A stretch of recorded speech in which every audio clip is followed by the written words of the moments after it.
Jorge Lucas Escribano con nosotros a esta hora de la mañana. Buenos días, ¿cómo está, pastor? Buenos días. Él se acaba de dar cuenta que no lo dejamos ni sentarse bien. Les bendiga el Señor y les saludo en el nombre de Jesucristo, el testigo fiel. Gracias por esta invitación. Amén, amén. Le queda bien ese look. Sí. ¿te fijas? Sí. Sí, no, lo que pasa es que fui al barbero, que yo no me recorto, yo me hago sencillo. Y usó el número 1 y mi esposa me criticó y yo, no, pues déjame cubrirme. Estoy ahí. Ay, no, pero se ve bien, se ve bien. Te ves más joven, te ves más flaquito, Sí, te ves más muchacho. Qué bueno que le dañaron el cerquillo, porque gloria a Dios. un nuevo look, ¿ves? Eso es, qué bueno. O sea, te dije muchacho 2 veces. Sí, no, en términos de estoy juventud. impresionado. Por eso dije más muchacho. Como dirían unos amigos de una rama de la teología, los recibo. Lo recibo. Qué bueno. Jorge, le he puesto él se está enterando ahora también. Esto es en Nueva Vida. Se llama Asunto Legal este segmento. Oh, wow. Es que imagínate, hablar con un abogado de asuntos legales como que lo normal. Y yo sé que tú siempre vienes por ahí con una bazooka. No, estás tranquilo. No, estoy relax, estoy cómodo, estoy bien. Dentro de todo lo que sucede, pues yo creo que Dios sigue en control. Yes. Y la oración cambia las cosas. Amén. Una de las cosas que yo estoy haciendo en la iglesia es llevar al pueblo a que nos conectemos más con Dios. Amén. Cuando eso ocurre, la persona entra en un orden, su mente se aclara, el corazón se aclara y te puedes integrar más a otras personas. Así que, frente a todo lo que está pasando, la iglesia lo que tiene que hacer es orar y dar esa batalla en oración y ver los modelos que me puse a mirar, por ejemplo, el libro de Efesios y vi 2 oraciones de Pablo tremendas en Efesios. Y ven acá, de hecho, en Romanos habla de que oren por mí, por el ministerio. A Corinto le dice lo mismo. A Gálatas le dice lo mismo. O sea, la iglesia tiene que regresar a esa batalla espiritual. Eso no implica que dejemos de accionar, te pregunto. No, porque acuérdate. La oración es lo que le da la fuerza de Dios a la acción. De hecho, cuando tú oras, Dios te pone en el corazón lo que tienes que hacer. O sea, si tu acción no va montada sobre las direcciones de Dios, es como empujar una pared. Puedes tener una buena intención. Ahora mismo con todo lo que está pasando. Mira, tenemos que orar porque Dios nos da la sabiduría. Yo tengo una oración que estoy haciendo y la comparto con ustedes. Está en el libro de los Hechos, cuando dice que Pablo está hablando y Dios le toma el corazón a Lidia de Tiatira para que esté atento a lo que él dice. Sí, cierto. Wow. Pues entonces yo digo, Dios mío, que esta gente capte en su espíritu lo que es tu palabra, que les abre el corazón. Tú ves ¿verdad? No voy a mencionar nombres, pero ver gente de prominencia que se paran en un canal de televisión a ser entrevistados y se paran allí y dicen una serie de mentiras, una serie de cosas que no tienen base científica, no tienen fundamento ninguno, todo montado en la ola de confusión que hay en este momento. Y cuando tú miras eso, tú dices, ven acá, te voy a dar un ejemplo. Desde el gobierno de Aníbal Acevedo Vilá, que fue el segundo gobierno compartido, porque cuando don Luis Aferré gana, el Senado era del Partido Popular, la Cámara era PNP, así que tú tuviste el primer atisbo de un gobierno como dividido. Después pasaron los años y llega la situación de Aníbal. Aníbal tiene Cámara y Senado en contra de su postura y tú tienes ahí otro gobierno dividido. Claro, después el Senado pues se va con él, ¿verdad? Es cuando Kenneth McClintock hace todo aquello con De Castrofón y se va al lado de Aníbal. Pero fue otro experimento de que empieza a ocurrir algo interesante. Es el primer gobernador que trata de gobernar por orden ejecutiva. Como la legislatura no me lo aprueba, yo hago una orden ejecutiva. Vamos a parar el juego aquí, porque Puerto Rico tiene unos poderes constitucionales. De hecho, el documento supremo local, que es la ley 600 del Congreso de los Estados Unidos, nosotros le llamamos Constitución del Estado Libre Asociado, dice, mira, el gobierno administra un programa que es de gobierno y las finanzas y todo esto, ejecuta, el Ejecutivo pone en vigor las leyes y las implementa. La legislatura lo que representa es la mente, el pensar cuáles son las necesidades de un pueblo. Tenemos un sistema que se deben discutir ahí esas ideas a través de unos proyectos de ley, por eso tú ves que hacen vistas, y en esas vistas tiene que ir no solo cualquiera que quiera ir, tiene que ir gente con un conocimiento, que dominen unos temas, que enriquezcan esa discusión, para que el documento que se produzca, no el informe, ahí están las explicaciones, sino el documento jurídico salga lo más claro posible. ¿Por qué? Porque esa ley el Ejecutivo la tiene que implementar. Pero los tribunales, que lo que representan es el poder de arbitrar, el que armoniza las garatas del pueblo, son los tribunales. Tú tienes un problema con tu vecino, ¿para dónde tú vas? Para el tribunal. Tienes una reclamación de contrato, ¿para dónde tú vas? Para el tribunal. Que no te quieren honrar una garantía, tú terminas en el tribunal. Primero pasas por DACO, pero después terminas en el tribunal. Así que los tres poderes, cada uno tiene su acción. El legislativo es bien interesante, y busquen el diario de sesiones. Se discutió mucho si es una sola cámara, si no es una sola cámara. Qué bueno que había dos cámaras, porque lo analizan de una manera más panorámica y tenía un marco representativo, ¿verdad? La Cámara representa de cada municipio. Los distritos senatoriales representan en grupo. Y bueno, pues eso ya se resolvió. Tenemos dos cámaras y tú ves que cuando el gobierno necesita hacer algo y no tiene la autoridad, tiene que ir a tocar la puerta de la legislatura. Proyectos que manda el gobernador, le llaman proyectos de administración, otros que generan los mismos legisladores, y otros que el pueblo puede hacer por petición. Nos reunimos, preparamos y tocamos uno que nos lo firme. Así que estamos teniendo ahora esta nueva experiencia. ¿Cuál? Que por primera vez en Puerto Rico tú tienes no solamente un gobierno que es compartido, entre comillas, sino que el poder legislativo también está compartido. ¿Por qué? Porque no tienes una mayoría clara en ninguno de los cuerpos.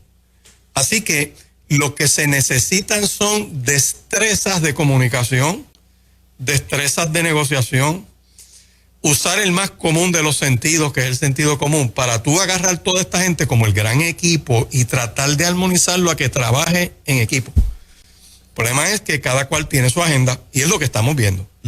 La mayoría, para ser mayoría, necesita los 4 votos en el Senado de estos grupos de Victoria Ciudadana y el Independiente y qué sé yo, y la independentista, para poder sobrevivir. Así que van a tener que accederle lo que planteen para pues mantener ese control, ¿verdad? Y lo mismo ocurre en la Cámara. Así que por primera vez Puerto Rico yo lo veo de esta manera. Dios nos dejó en un bote en el medio del mar, le dio un remo a cada uno y le dijo, pónganse de acuerdo y remen para la orilla más cercana. Y se están dando con los remos entre ellos. ¡Pam, pam! ¿Sabes? Así que va a ser un reto grande este cuatrienio.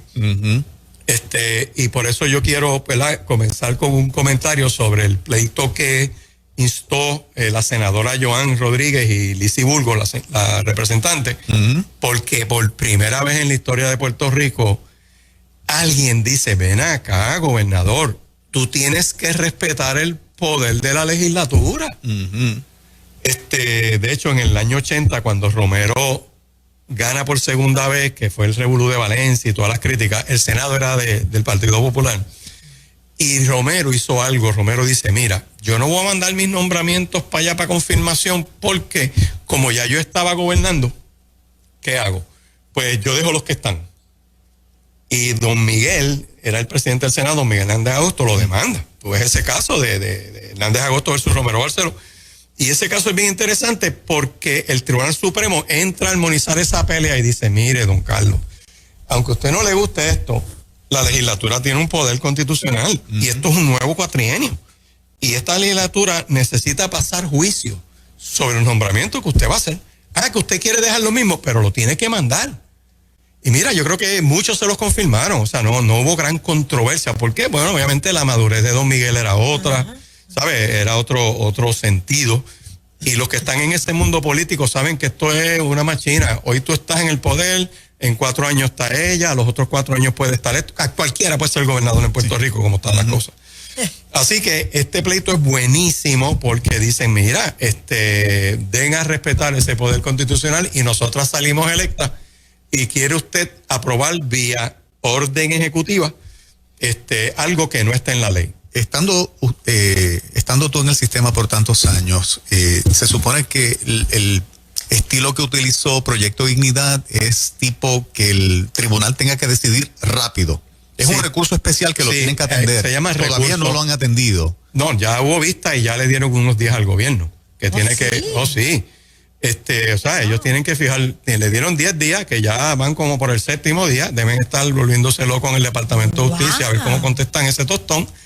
Te voy a dar otro ejemplo más claro todavía. Cuando el gobernador García Padilla quería legalizar todas las drogas en Puerto Rico, la legislatura dijo que no.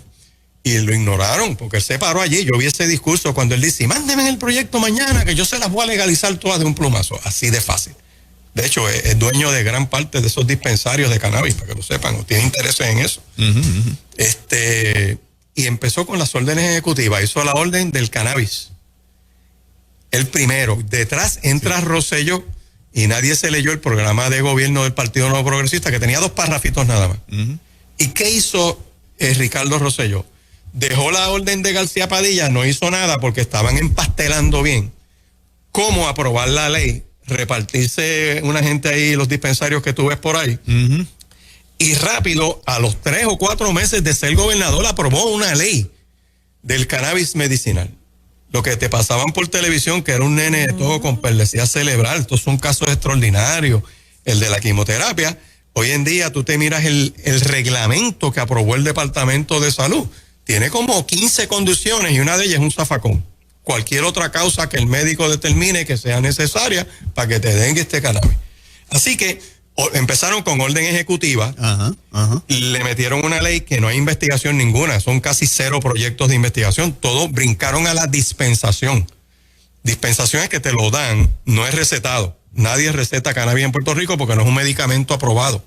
No es solamente hay 3 medicamentos derivados de eso que están en el mercado, que lo produce una farmacéutica, eso te lo recetan.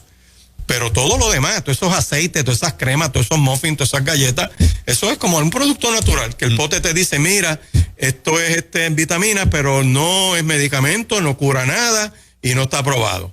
Y la gente está comprando eso más que las medicinas, pero no es un fármaco. Y empezó ¿cómo? Con una orden ejecutiva.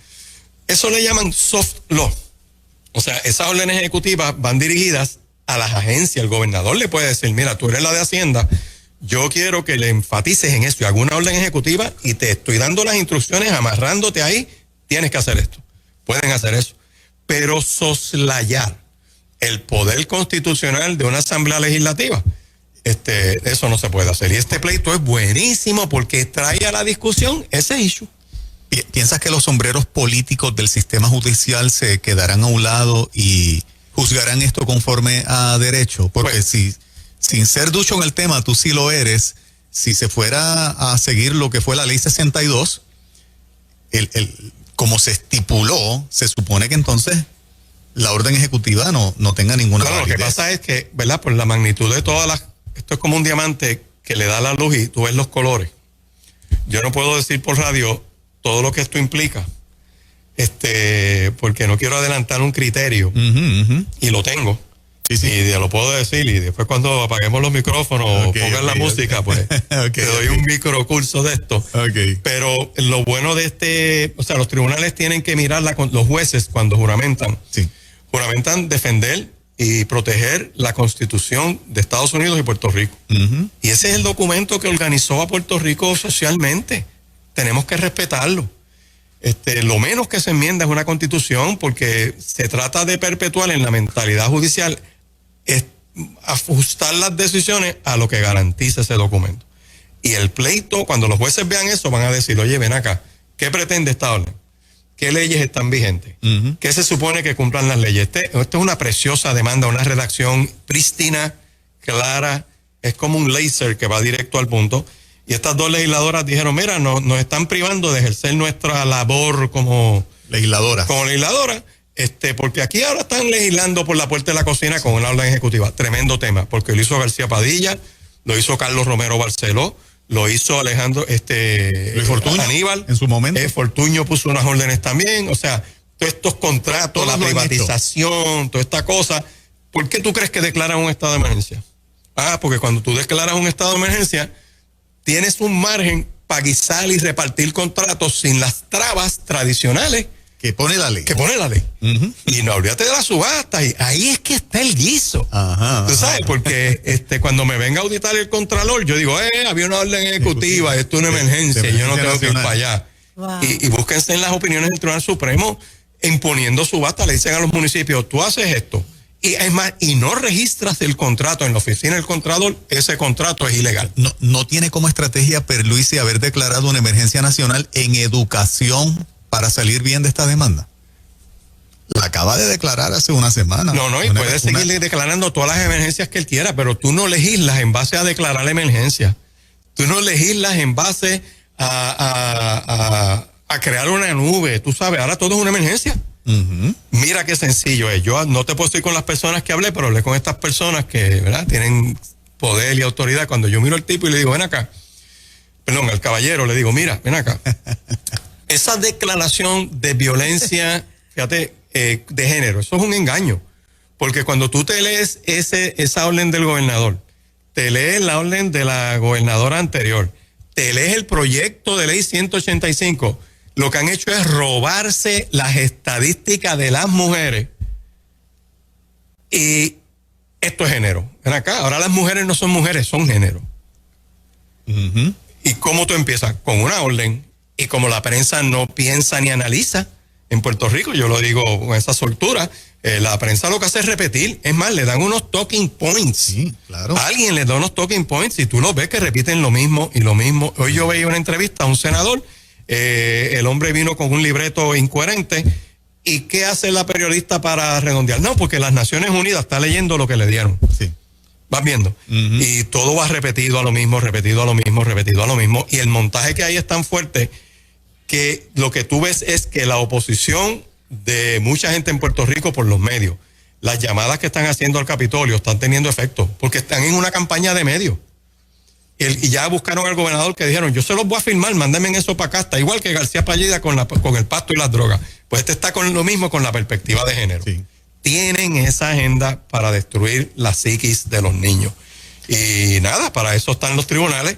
¿Le ves posibilidades en los tribunales y que la parte política no domine?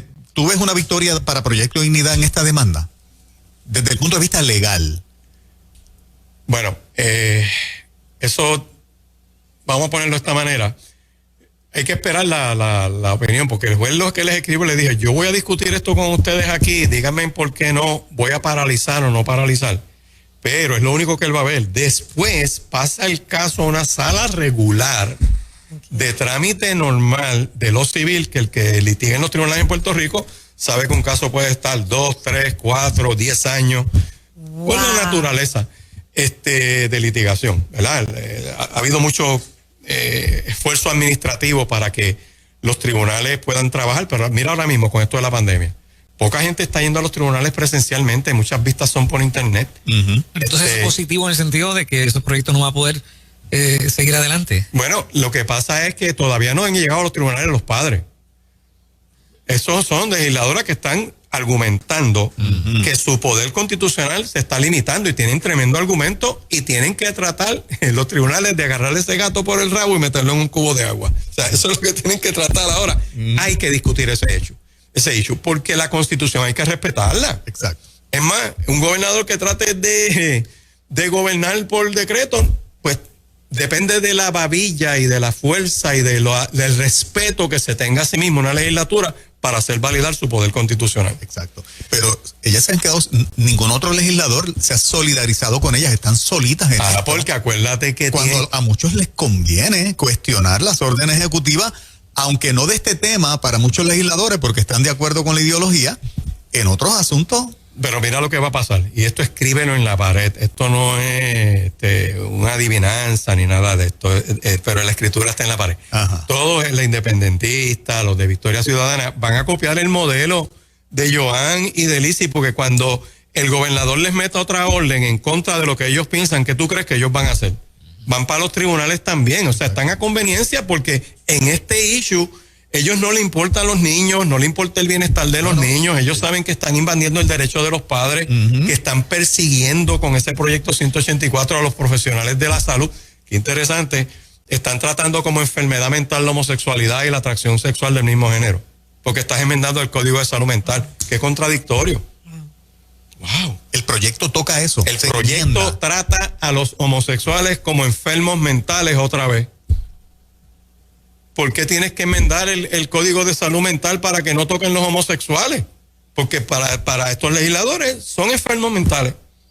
Míralo, búscate el proyecto 184, que eso vamos a necesitar el otro martes para hablar de él. Sí. Pero es una estrategia diabólica porque, y lo digo en el sentido de lo que es la maldad de ese proyecto, porque describes lo que es en términos generales, te vas a los años 40. Dice, mire, esto es terapia de conversión, que te meto electroshock, te meto en un hospital psiquiátrico, y eso es terapia de conversión. Pero ellos han dicho, no, pero también es lo que se conoce como terapia de reorientación sexual, terapia reparadora, terapia ex-gay y esfuerzos de modificación de conducta.